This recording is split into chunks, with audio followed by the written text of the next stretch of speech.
leverage novelty.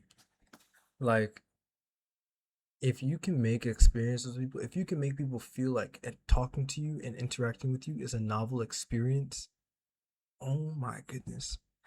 People will have conversations with you and they won't forget about you. And then not in the sense of people forget about you when they talk, not in that sense, but in the sense of when you speak with people, you leave such a strong impression that they will be thinking about it. And this is a form of influence. This is how you can also influence people as well, because you're not only just meeting somebody and making a friend, you're influencing the way that they think about you as well, which can be, how should I say, I don't want to say taboo.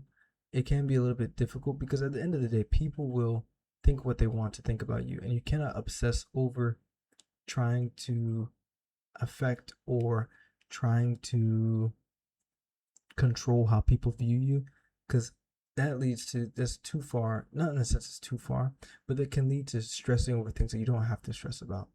People will think what they want to think, but at the same time, you can give people an experience when you speak to them, and having that ability to make conversations novel is awesome. Another thing I would say is when you speak to people, try and yes, make the conversation novel and also try and bring their interest into it. Add add their interest in, because when you add their interest in and you make the conversation novel, you become sort of you're different than the average conversation that they have every day. And so they'll want to speak with you again. They want to try and reach out to you again. They'll want to try and talk with you again. They'll open it up as a pleasant thing. And then you want to build an association with pleasure, in the sense of when people talk with you, they have pleasure from it. And it's an enjoyable thing.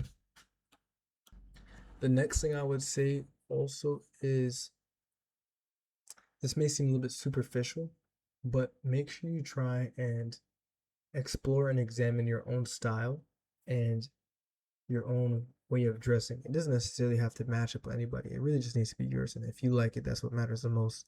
But it's also because when you are able to fully express your style, you're giving a piece of yourself to everybody who sees you. And when you give a piece of yourself to people in that way, it shows how you present yourself, and it shows that you care for yourself. It's not necessarily about the look, it's about the effort. And effort makes a difference in a lot of things. And the reason why the effort matters is because if you're willing to put in effort for yourself, that means you also may possibly be willing to put in effort for other people.